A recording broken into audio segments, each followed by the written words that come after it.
एक बार की बात है, एक किसान था। वो बहुत ही गरीब था। वो हर सुबह अपने बैलों को लेकर खेतों में काम करने के लिए निकल जाता था और देर रात को घर लौटता था। वो अपने बेटे को पढ़ता देखकर बहुत ही खुश होता था और उसके सर पर हाथ रखता और बालों को सहलाता और सोने चला जाता था, क्योंकि उसकी एक ही इच्छा थी कि मेरा बेटा अपनी ज़िंदगी में कुछ अच्छा करे, जिससे वो अपनी ज़िंदगी के साथ साथ इस गाँव की भी ज़िंदगी बदल दे, उसकी तरह एक गरीब और बेबस बनकर ना जिए। और इस इच्छा के लिए वो अपनी सालों की मेहनत को सिर्फ कुछ मिनटों में दूसरे के हाथों में दे देता था, क्योंकि उसकी फसलों का जितना भी पैसा मिलता था वो अपने बेटे की फीस में लगा देता था। हालांकि उसका बेटा पढ़ने में भी अच्छा था, पर उसके बेटे की जैसे जैसे उम्र बढ़ रही थी तो क्लास भी बढ़ रही थी, क्लास बढ़ रही थी तो उसकी फीस भी बढ़ रही थी। अब सिर्फ फसलों के पैसे ही नहीं काफ़ी थे उसके बेटे की फ़ीस के लिए। तभी उसकी माँ अपने बेटे की स्कूल में ही काम करने लगती है। अपने बेटे की पूरी फीस जमा करने के लिए उसकी माँ उसके ही स्कूल में काम करने लगती हैं।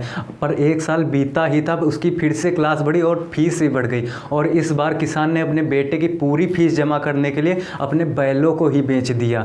अब वो दूसरों के खेतों में काम करने लगा और बदले में उसे सिर्फ बैल दिए जाते थे अपने खेत को जोतने के लिए।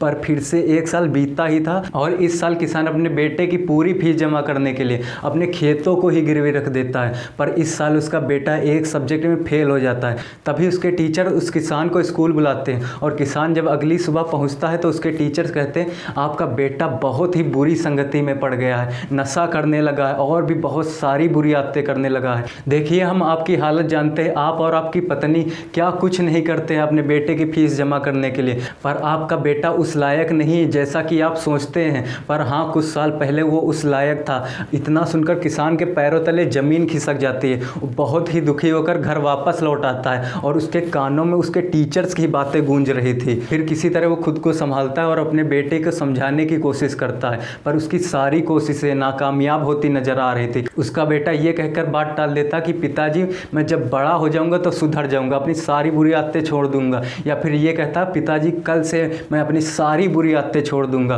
और वो कल कल करते बुरी आदतों के जाल में फंसता ही जा रहा था।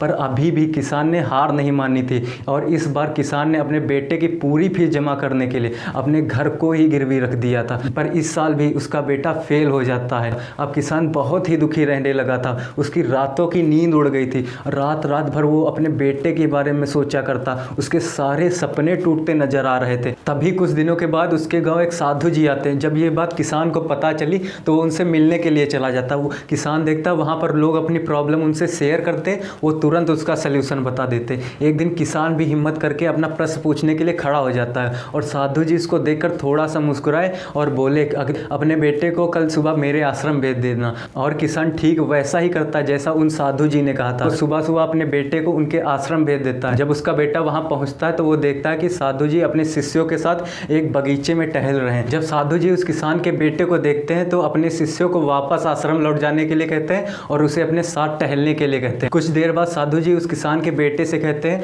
वो फूल का पेड़ दिख रहा? वो कहता हाँ दिख रहा है। तो अभी साधु जी कहते हैं, जाओ मेरे लिए एक फूल तोड़ कर ले आओ। वो जाता है, एक फूल तोड़कर उनको दे देता है। फिर साधु जी उससे कहते हैं, जाओ इस बार मेरे लिए पूरा फूल का पेड़ ही उखाड़ कर ले आओ। उसे समझ में नहीं आ रहा था कि साधु जी उसे करवाना क्या चाहते हैं। वो जाता पूरा फूल का पेड़ उखाड़ कर उनको दे देता है और इस बार साधु जी थोड़े बड़े पेड़ को उखाड़ने के लिए कहते हैं। वो जाता है, उस पेड़ को उखाड़ने की कोशिश करता पर उखाड़ नहीं पाता। वो फिर से कोशिश करता, वो थोड़ा ही उखाड़ पाता है और फिर कोशिश करता, वो उखाड़ लेता है और जाकर साधु जी को दे देता है और कहता है कि साधु जी बहुत ही मुश्किल से उखड़ा। और साधु जी थोड़ा सा मुस्कुराए और कहने लगे, हाँ मैंने देखा, ये बहुत ही मुश्किल से उखड़ा है। और इस बार साधु जी कहते हैं, जाओ मेरे लिए वो नीम का पेड़ ले आओ। वो सोचने लगता है कि नीम का पेड़ तो बहुत बड़ा है, मैं उसे उखाड़ कैसे पाऊंगा। पर वो जाता है, उस पेड़ को उखाड़ने की कोशिश करता, उसे हिला तक नहीं पा रहा था। फिर से वो कोशिश करता, फिर से वो हिला नहीं पा रहा था। अब उसे गुस्सा आ जाती, वो पूरी ताकत लगा देता उस पेड़ को उखाड़ने के लिए, पर फिर भी उसे उखाड़ नहीं पाया था। और फिर कुछ देर बाद वो हार मानकर साधु जी के पास चला आता है और साधु जी से कहता है कि साधु जी मुझे माफ़ कर दीजिए,